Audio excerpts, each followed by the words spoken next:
She arrived on a Sunday. The air was thick with dust and heat, and I remember thinking she didn't belong in this kind of weather. Her shoes were too clean, her smile too careful. She said she'd come to help. Said she was family. Said she'd been looking for me all her life.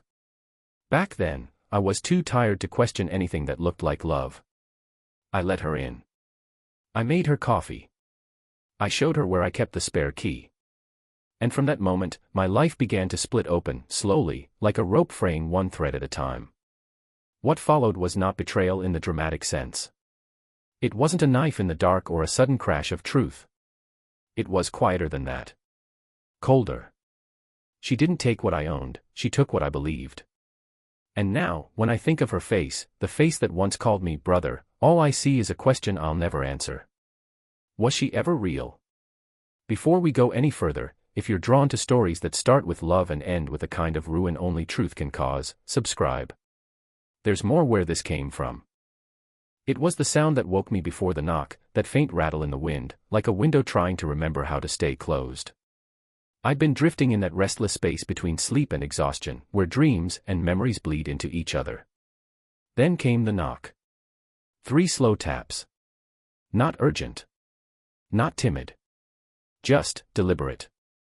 I thought it was the landlord again. Or maybe one of those kids who sold fake raffle tickets around the neighborhood. I almost didn't open the door. But something, maybe loneliness, maybe curiosity, pushed me up from the couch. My feet dragged across the cold tile as I went to answer it. She was standing there, her silhouette framed by the dying afternoon light. A woman in her late 20s, maybe early 30s. Too calm. Too still. Her eyes studied me with the unsettling patience of someone who already knew the ending of the story. She said my name like a question and a memory all at once. Elias. For a second, I didn't answer. It wasn't a name I heard much anymore. When she smiled, I noticed the way the sunlight caught her hair, that soft golden shade that doesn't belong in cities like this. She said she'd come a long way. That she'd been looking for me. Then she said the thing that cracked the air open between us, I'm your sister. I laughed, though it wasn't really laughter, more like disbelief trying to sound polite. I don't have a sister, I said. But she didn't flinch. She just reached into her bag and pulled out a folded piece of paper, yellowed at the edges. My mother's handwriting. A letter I'd never seen. Inside, there were words only she could have written, words that twisted my chest tight. Mentions of a daughter given up before I was born, of mistakes she said she could never face. It wasn't proof. But it was enough to make something inside me tremble. I let her in. The house felt smaller once she stepped inside. The air shifted, not colder, not warmer, just different. She looked around like she was trying to memorize every surface, every photograph. I caught her staring at one in particular, my mother holding me as a baby. There was a sadness in her eyes I couldn't place. She said her name was Clara. That night, we talked for hours. About where she'd grown up. About how she'd found the letter after our mother's death. About the years she spent searching for me. Her story was clean, practiced. But her pauses, they were too careful. Like she'd rehearsed which truths to tell and which to leave behind. At some point, she asked if she could stay for a while. Just until she found her footing. I didn't have it in me to say no. The house had been too quiet for too long. Maybe I wanted to believe I still had family left. Maybe I just didn't want to eat alone anymore. The first night she stayed, I barely slept. I could hear her moving through the house, soft footsteps in the hallway, the sound of drawers opening and closing. When I finally drifted off, I dreamed of my mother's voice whispering my name from another room. I woke up drenched in sweat, heart pounding. But when I went to check, Clara's door was closed. And all was silent. By morning, she'd already made breakfast. The smell of toast and burnt coffee filled the air. She greeted me like she'd lived there all her life, asking if I liked jam or butter, if I took sugar in my tea. It was disarming, how natural she made it feel. Like we'd skipped the years apart and gone straight to being family again. But as she set the table, I noticed something odd. The mug she handed me, it was the one I used to keep for my mother. The one I never touched. When I asked how she chose it, she smiled and said, "It just felt right." Something about that answer stayed with me. That night, I stood outside her room for a long time, listening. The sound of her breathing was steady, peaceful. I wanted to believe she was who she said she was. I wanted to believe my mother hadn't lied. But deep down, I felt the house breathing differently now, as if it, too, was holding its breath, waiting to see what she'd take first. And somewhere, faintly, I swore I heard the whisper again. My mother's voice. Only this time, she wasn't calling my name. She was saying hers. Clara. The next few days blurred into each other like watercolor left too long in the rain. Clara moved through my house with a quiet confidence that made it hard to remember what life had felt like before she arrived. She rearranged things, not drastically, just slightly enough to make me question my own memory. The photo frames on the mantel were angled differently. My mother's rosary, which I kept in a drawer, appeared hanging by the window. Even the scent of the house changed, a faint trace of jasmine where there used to be dust and silence. She was polite, gentle, always smiling, but there was something calculated beneath the warmth. When she asked questions, they weren't the kind you ask to know someone, they were the kind that measure someone. Where do you bank? How long have you been in this house? Do you still talk to anyone from your old job? The questions slid into conversation so smoothly that I didn't even notice the pattern until much later. At night, she hummed while washing dishes. A low, steady tune that prickled my nerves because it sounded too familiar, the same lullaby my mother used to hum when I was sick. I remember standing behind her one evening as she scrubbed a plate, that tune spilling from her lips like something she didn't realize she knew. "Where did you hear that song?" I asked. She froze for half a heartbeat, then smiled without turning around. "I don't know," she said softly. "It just came to me." There's something about the way people lie when they want to be believed. It's never the words that give them away, it's the timing. The way silence arrives too soon after a question. I started looking at her differently after that. Not with suspicion exactly, but with the kind of awareness that keeps you awake at night. One morning, I found her in my mother's old room, the door half open, the air thick with the scent of lavender and dust. She was standing by the dresser, staring at the mirror.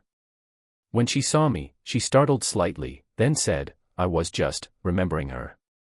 But she'd never met my mother. That night, I couldn't shake the image of her reflection in that mirror, her face too still, too studied, as if she were practicing being someone else. The phone rang later that evening. A number I didn't recognize. The voice on the other end was an older woman, polite but hesitant. "This is Mrs. Daly," she said. "I used to work with your mother." There was a pause. "I heard someone came to see you. A woman claiming to be your sister." My grip on the phone tightened. "Yes. Clara." Silence stretched long enough for me to hear my own pulse in my ears. Then, quietly, she said, "Your mother didn't have another daughter, Elias." I'd have known. I was there. The air left my lungs all at once. My eyes went to the hallway, where Clara's shadow flickered beneath her door. I wanted to ask the woman more, to demand answers, but my voice came out small. "Are you sure?" Her reply was almost a whisper. "I'm sure." When I hung up, the house felt colder.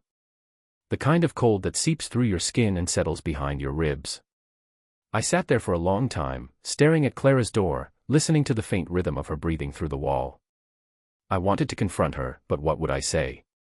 That a stranger had told me my grief was being played. Instead, I went back to bed and lay awake, my eyes tracing the cracks in the ceiling until morning. At breakfast, she was cheerful again. Too cheerful. She handed me a cup of coffee, same mug, same smile. "Did you sleep well?" she asked. "Not really," I said. "Had strange dreams." She tilted her head, pretending concern. "About what?"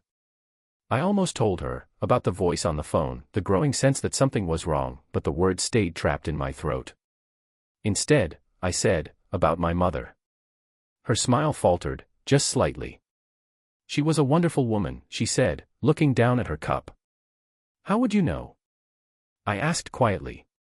She looked up then, eyes glinting like glass in sunlight. "Because she used to sing to me too." That was the first time I saw it, the flicker.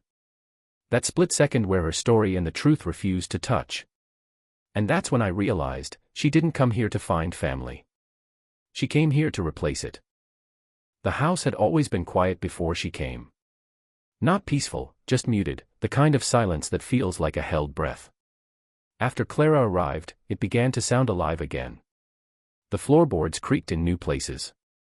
Doors that had stayed shut for years began to drift open as if to listen. Even the air seemed to move differently, carrying her perfume, that faint, lingering jasmine, into corners it had never reached before. At first, I told myself this was good. That life was returning. That maybe my mother's house had just been waiting for another heartbeat to sync with mine. But the more the house remembered, the less it felt like it belonged to me. One afternoon, I came home from the market and found Clara sitting on the floor in the living room, surrounded by boxes. My mother's boxes. Things I hadn't opened since the funeral. She was holding an old photograph, a blurry image of me as a boy, sitting on my mother's lap beside an empty chair.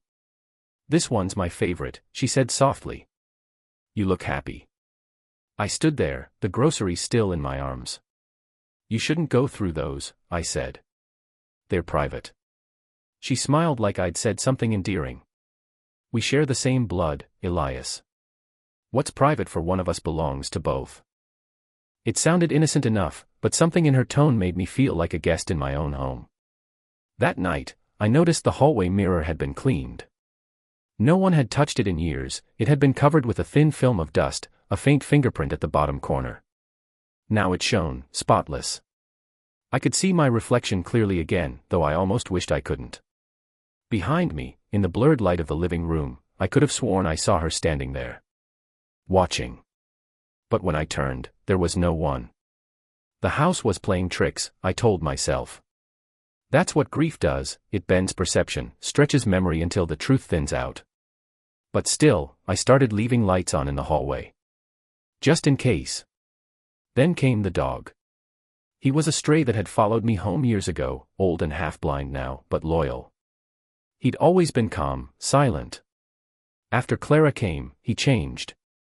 He started growling at the base of her door at night, low and constant, until she'd shout his name to silence him. One morning, I found him cowering under the kitchen table, shaking, eyes fixed on the staircase like he'd seen something I couldn't. "Maybe he's just old," Clara said when I told her. "Animals can get confused." But the next day, he was gone. The gate had been left open. I searched for hours, calling his name until my throat burned. When I came back home, Clara was sitting on the porch, her face unreadable. "He'll come back," she said. "If he wants to." He never did. It was around then that I began noticing things missing, small at first. A pocket watch, a set of spare keys, an old letter from my mother's drawer. Every time I asked, Clara had an answer ready. "Oh, I moved it for safekeeping," or "You must have misplaced it." The way she said it made me doubt myself. Made me wonder if grief was finally taking its toll on my memory. And maybe that's what she wanted.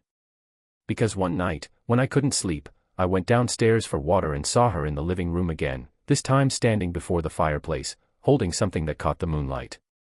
It was the locket my mother used to wear. The one that should have been buried with her. She turned at the sound of my steps, her face calm.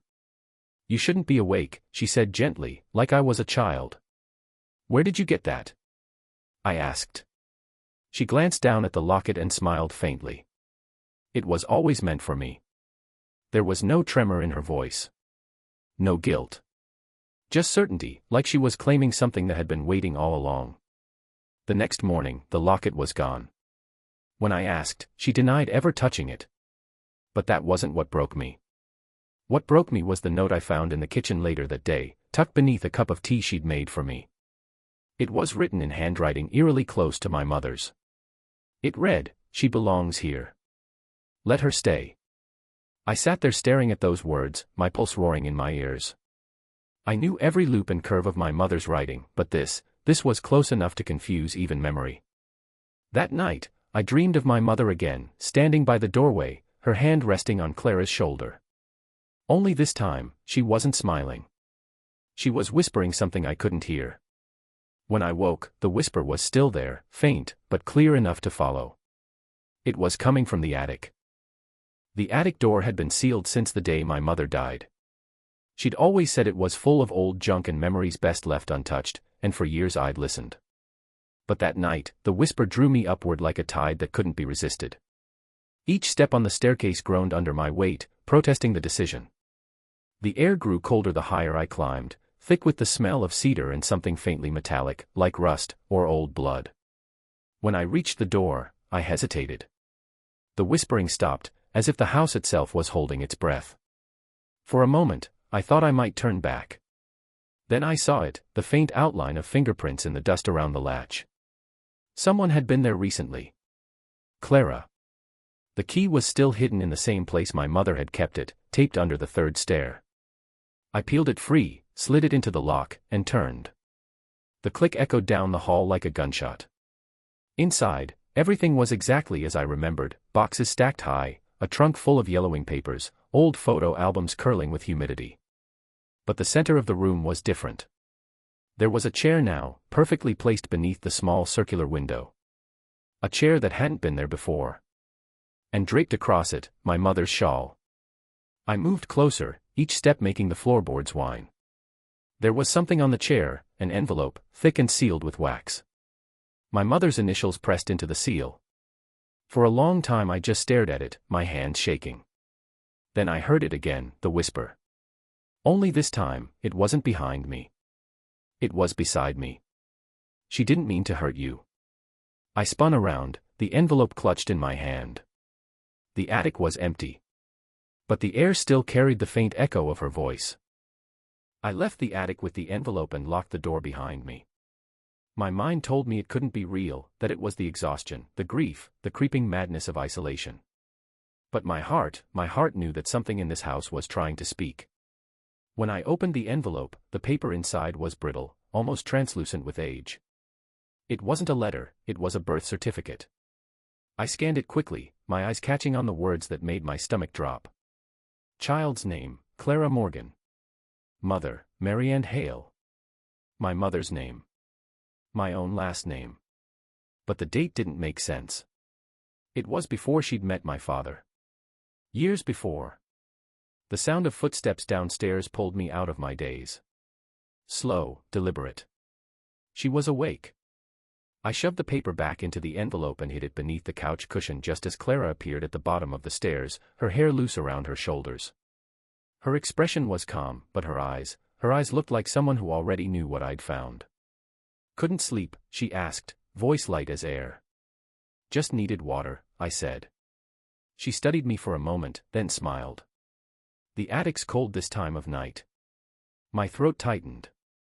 You've been up there. I used to, she said, tilting her head. When I was little. Before you were born. There it was again, the impossible confidence of her lies. The precision. The way she delivered them not as fiction, but as memory. When she turned to leave, she added softly, you should stop fighting it, Elias. The house remembers before you do. She walked away, leaving her words hanging in the air like dust. After she went to her room, I retrieved the envelope, staring at it under the dim light of the kitchen. The document was too old, too fragile to fake easily. But I couldn't accept it, not yet. My mother had never mentioned another child, never once hinted at it. So either Clara had found something real, or she'd gone to extraordinary lengths to make me believe she had.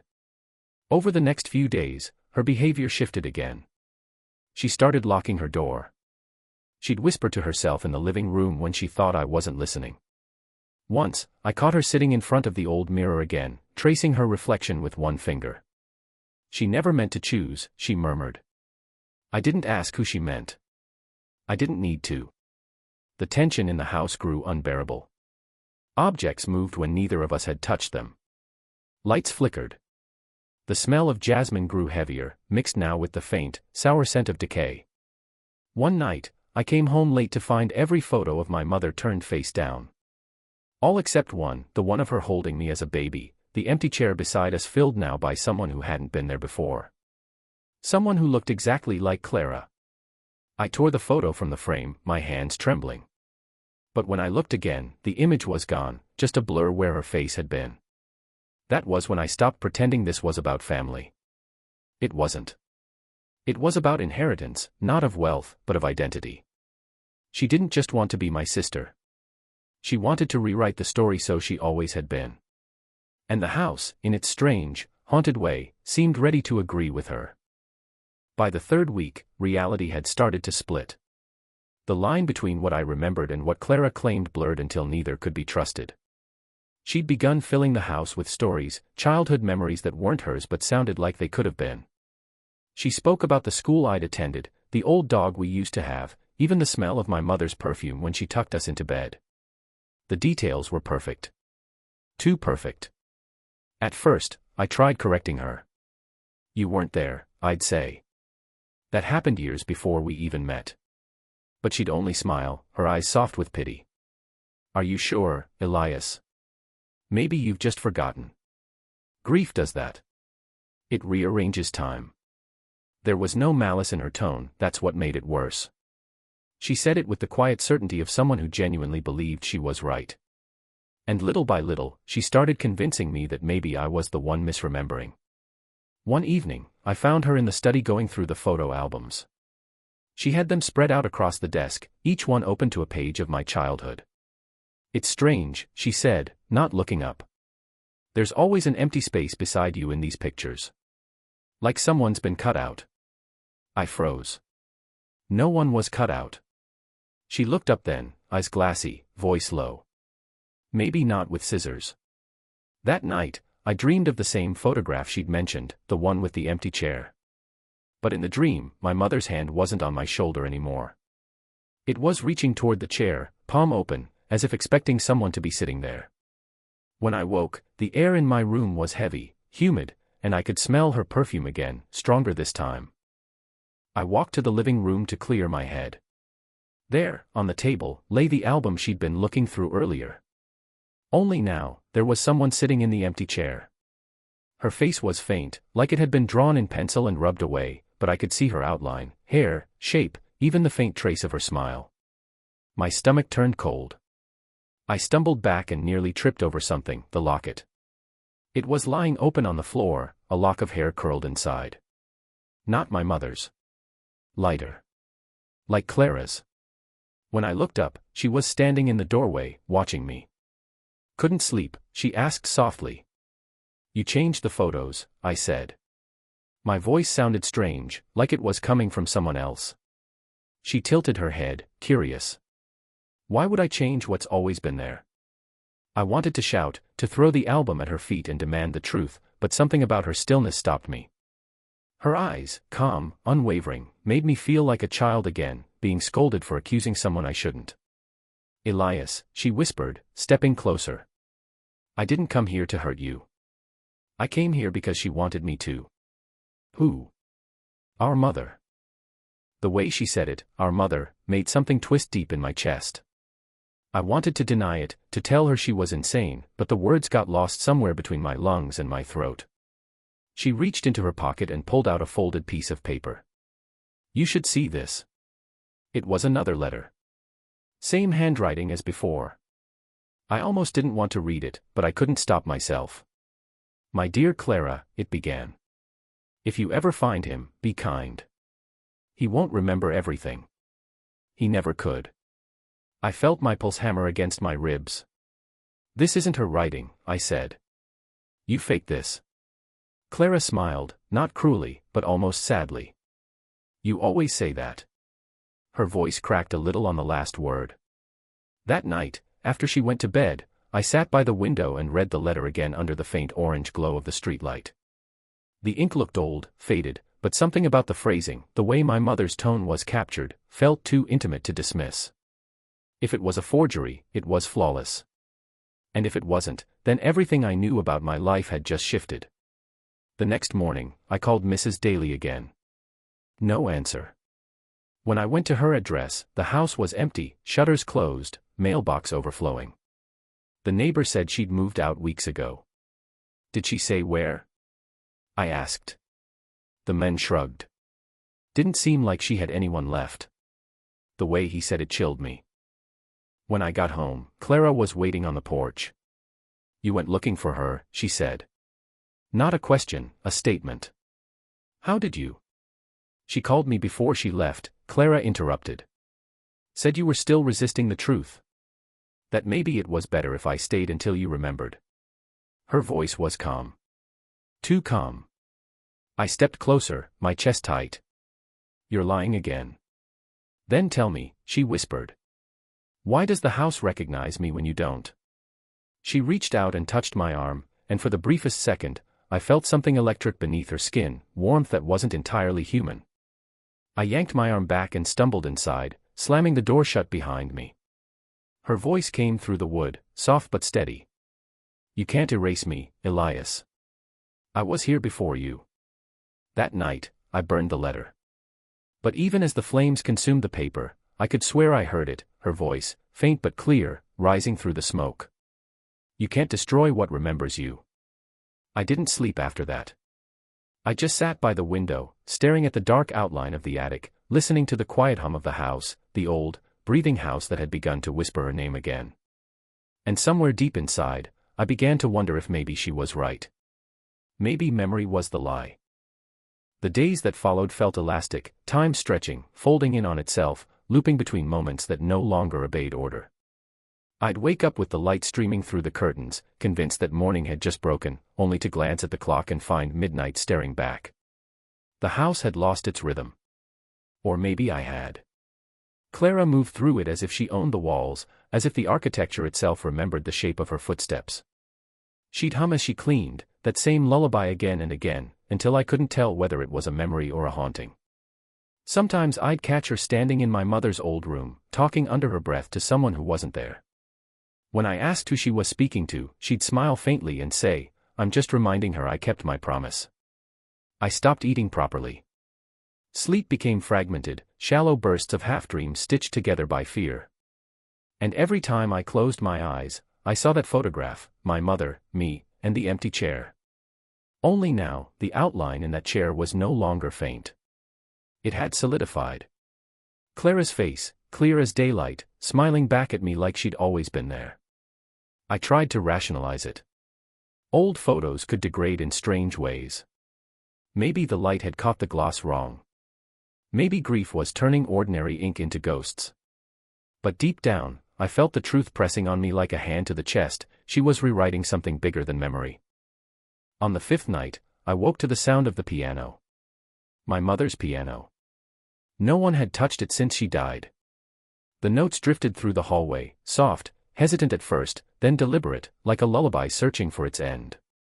I crept downstairs and found Clara sitting there, her fingers gliding over the keys with impossible familiarity. How do you know that song? I whispered. She didn't stop playing. I used to play it with her, she said. You can't have. You weren't there. She smiled without looking up. You keep saying that, but what if you're wrong? The sound filled the room, melancholic, heavy, thick with the weight of something I couldn't name.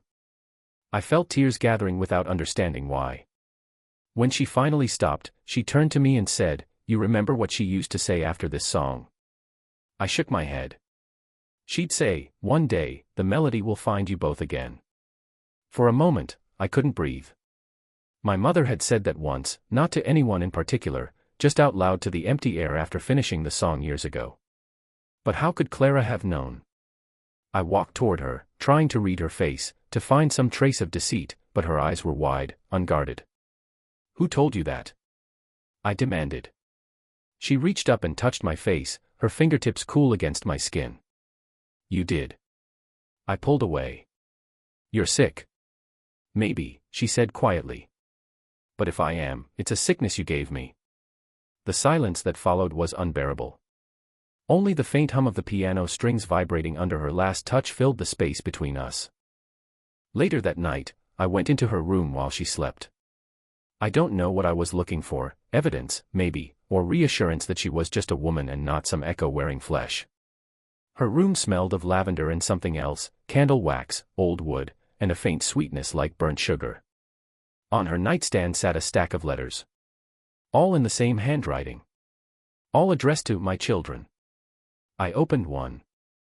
The paper was fresh, the ink still glistening in places. The words were loving, tender, and cruel in their familiarity. I'm sorry I kept you apart for so long. I'm sorry one of you had to forget. I opened another. Then another. All variations of the same theme, apologies, confessions, fragments of a mother's love split in two. I wanted to tear them all apart, to scream that none of it was real. But beneath the anger was something else, relief. The kind that creeps in when the lie starts to make more sense than the truth ever did. A floorboard creaked behind me. You shouldn't read what isn't meant for you, Clara said. I turned. She was standing in the doorway, her face half lit by the hallway lamp. They're lies, I said. You wrote these. Maybe, she said softly. Or maybe she wrote them through me. I wanted to rush past her, to push her away, to end the conversation, but she stepped closer. Her eyes were wet, shimmering with something like sadness. Don't you feel it, Elias? The house remembers us both. It's just waiting for you to stop pretending. I'm not pretending. Yes, you are. Her voice cracked. You keep holding on to the idea that you were her only child, that love can't be divided. But love isn't a number. It doesn't care who came first.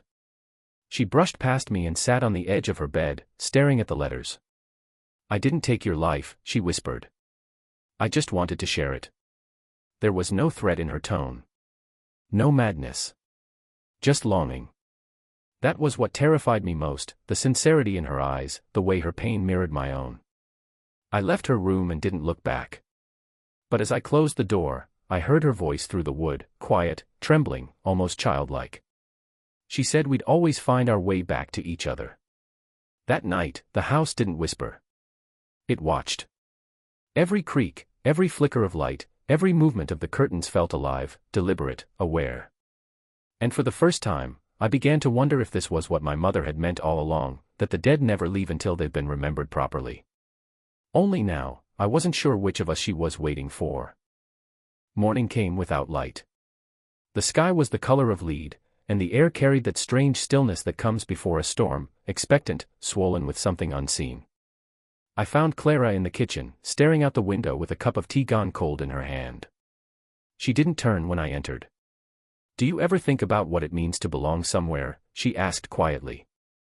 I didn't answer. The question felt loaded, like a trap disguised as philosophy.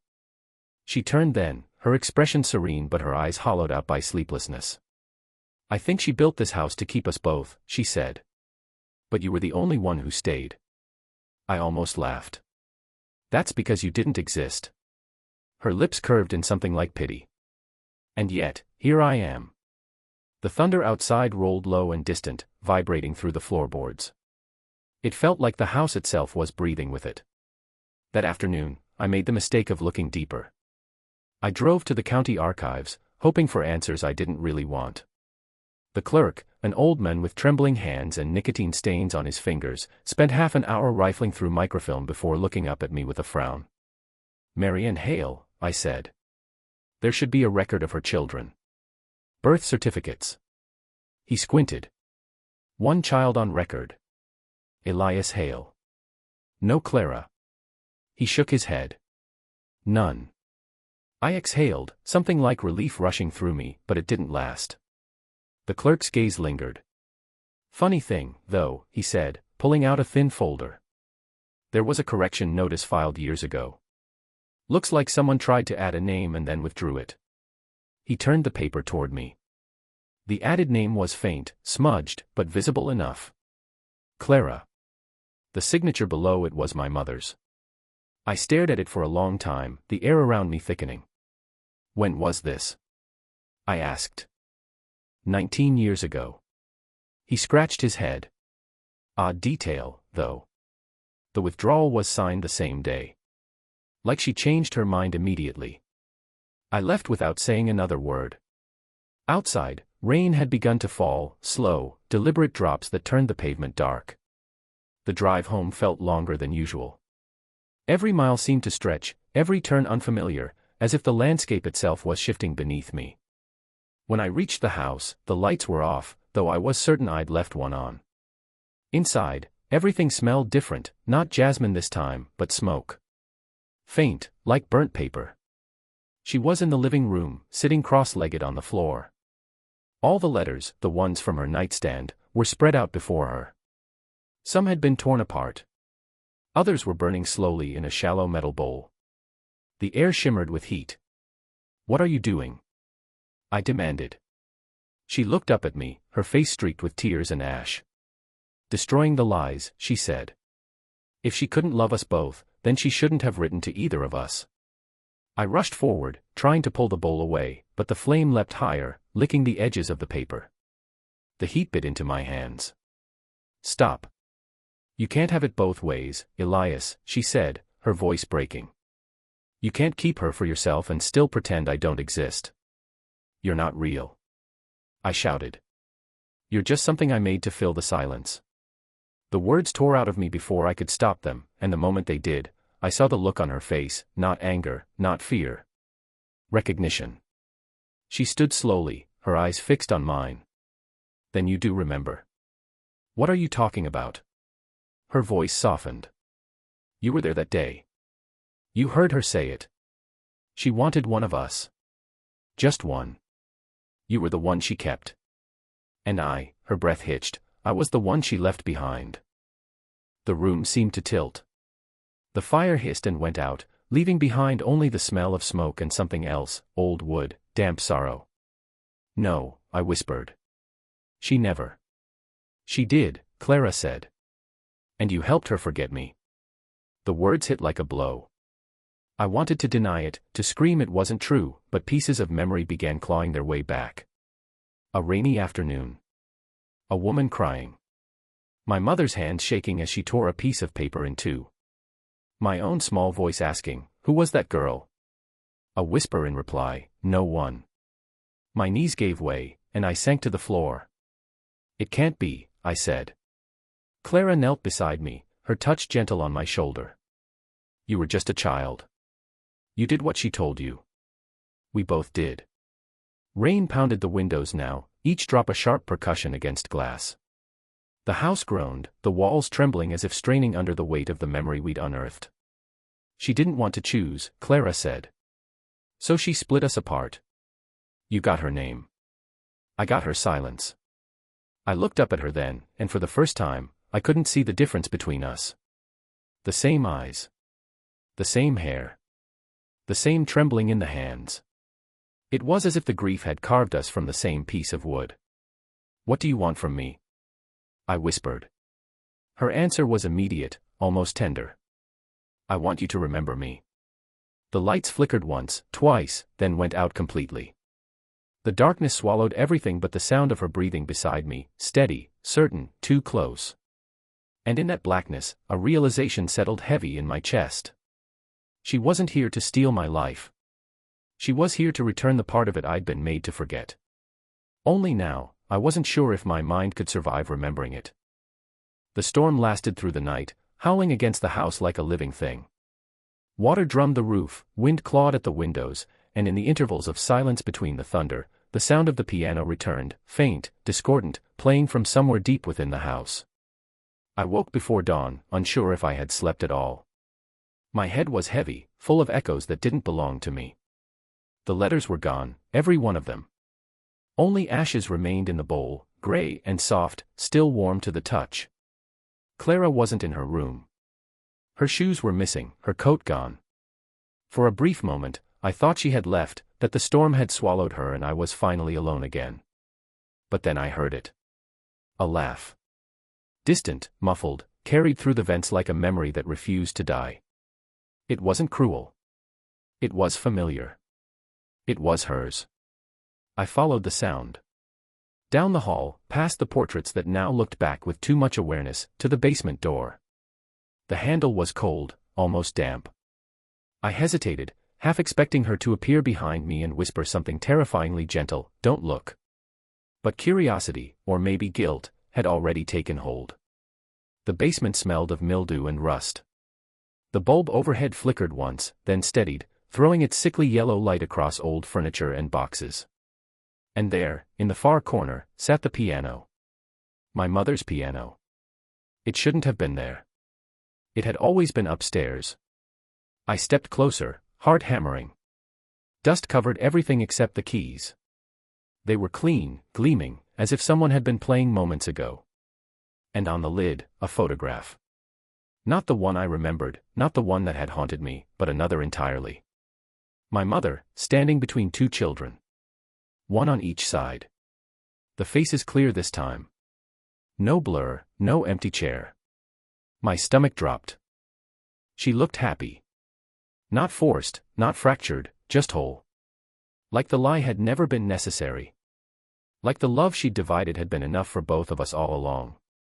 Behind me, footsteps. Clara. You found it, she said. Her voice was calm, almost relieved. She wanted you to. What is this? I asked, my voice trembling. Why didn't she tell me? She thought she could save us from each other, Clara said, moving closer. She thought if we never met, the pain would end with her. But it didn't, I said. No, she whispered. It never does. For a moment, neither of us spoke. The only sound was the rain above, the slow drip of water from the ceiling. Then Clara reached out and touched the piano. The first note rang out, low, resonant, vibrating through the air like a heartbeat. She said we'd always find our way back, Clara murmured. No matter how far apart we were pushed. I wanted to be angry, to scream, to tell her that this was wrong, that dead sisters don't crawl back through the cracks of memory to play lullabies in the dark. But instead, I felt something breaking open inside me. Not fear. Recognition. All the years of loneliness, the inexplicable guilt that sat in my chest like a stone, the feeling that someone was missing from every good thing that ever happened, it all made sense. My grief hadn't been for one person. It had been for two. She's gone, Clara, I said quietly. She smiled, her eyes wet. No, Elias. She's here. And as she said it, I felt it, the air shifting, thickening. The smell of jasmine returned, stronger than before. The piano hummed faintly under her hand. The shadows along the wall moved like slow breath. She kept us in this house, Clara whispered. Not as punishment. As memory. The light flickered. The room dimmed to almost nothing. I could see her outline fading slightly at the edges, her form trembling like reflection on water. Don't go, I said. I have to, she replied, her voice steady.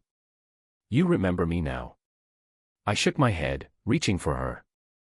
My hand passed through hers, not air, not emptiness, but something colder, softer, like smoke that carried warmth. She smiled one last time. Tell her I forgive her. Then she was gone. The air went still. The smell vanished. Only the piano remained, its keys glistening wet, though I couldn't tell if it was rain or tears that marked them. I stood there for a long time, unable to move, my heart split between relief and ruin. Upstairs, dawn had finally broken. Light poured through the windows, fragile and pale. I went to the kitchen, where the teacup still sat by the window, her last touch, her last trace.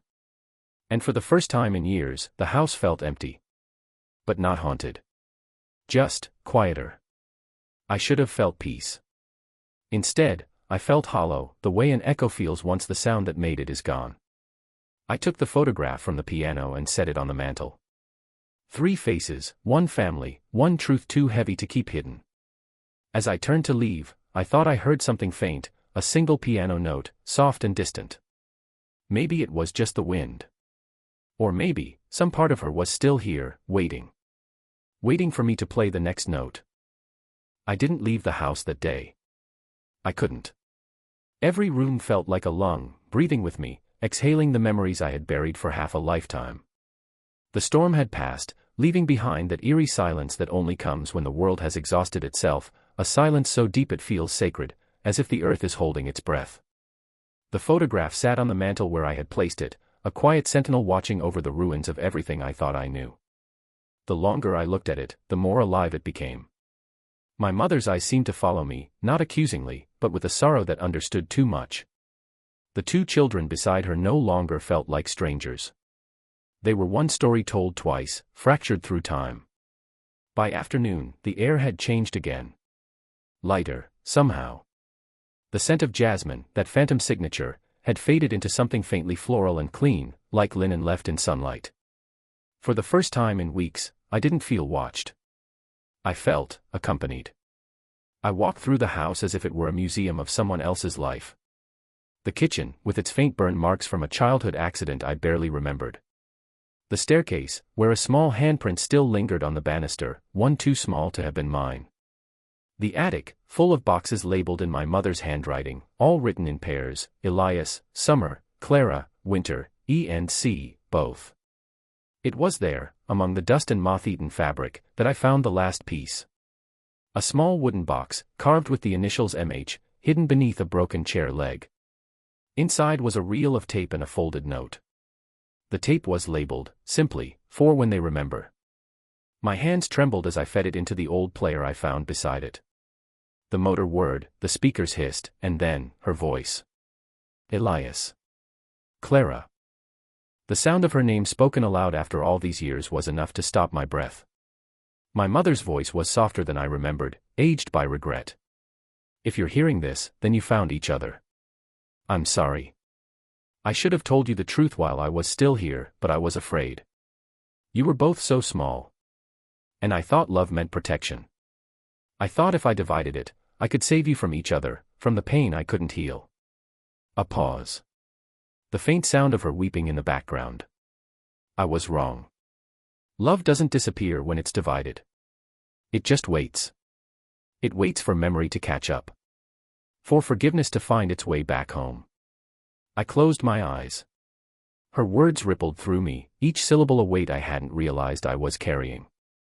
I kept you apart because I couldn't bear the thought of losing one of you again, she continued. But in doing so, I lost you both. If there's still time, please forgive me. Remember each other. That's all I ever wanted. The tape clicked to an end, leaving only static, a low hum that filled the attic like an unfinished prayer. I sat there for what felt like hours, the reel still spinning long after it was empty. Outside, the light began to change again, the bruised colors of late afternoon bleeding into gold. When I finally stood, the box felt heavier than before, as though the truth itself had weight. I carried it downstairs, past the empty rooms, past the mantel where the photograph waited, and placed it beside it. That night, I didn't dream. Or maybe I did, but it wasn't mine. I remember standing in the garden behind the house. The sky was violet, the air full of the smell of rain and wildflowers. My mother stood by the piano, though it shouldn't have been there. And beside her was Clara. They didn't speak. They only looked at me, both of them smiling, both fading with the light. When I woke, the house was quiet again. Empty, but not lonely. I made tea, the way she used to, strong, no sugar. I sat by the window where Clara always watched the rain, and for the first time, I understood what she had meant when she said the house remembered. It wasn't haunted by ghosts. It was haunted by love unfinished. And now, maybe, it wasn't anymore. I picked up the photograph one last time. 3 faces, forever frozen in a moment that never really happened, or maybe it did, just not the way I remembered it. I placed it in a new frame, clean and unbroken, and hung it in the hallway where the morning light would find it every day. Somewhere deep in the house, a floorboard creaked. A whisper of movement. A sigh of settling wood. Maybe the house was just old. Maybe not. Either way, I smiled. Because even if she was gone, and even if the truth had torn us apart before it set us free, she was still here. They both were. And for the first time in my life, I wasn't afraid of remembering. The past didn't belong in the dark anymore. It belonged here, in the light, in the echo that stayed. They say memory is the last mercy and the first curse. That what we bury never truly dies, it waits, it festers, and when it resurfaces, it demands payment in full. Elias learned what most of us spend a lifetime avoiding, that truth, once forgotten, does not vanish. It lingers in the walls, in the scent of jasmine, in the unspoken ache of silence. It waits for the day we're brave enough, or broken enough, to look it in the eye. But what would you have done? If love required you to forget someone, would you do it? If grief offered you peace only by erasing half of who you were, would you accept the lie? That's the question this story leaves behind. Not about ghosts or madness, but about the things we choose to remember and the things we destroy to protect ourselves from remembering. Because sometimes, the scariest hauntings aren't the ones in the dark. They're the ones that live quietly inside us, disguised as nostalgia, as tenderness, as the voice that whispers, "You did what you had to." And maybe, just maybe, that's what forgiveness really is, not erasing what happened, but learning to live with the echo. If this story stayed with you, if it made you remember something you thought was gone, then stay. There are more stories like this one, buried in the quiet corners of memory, waiting to be told. So before you go, subscribe, like, and turn on the bell, not for me, but for the stories that refuse to be forgotten. Because the next one might just be about you.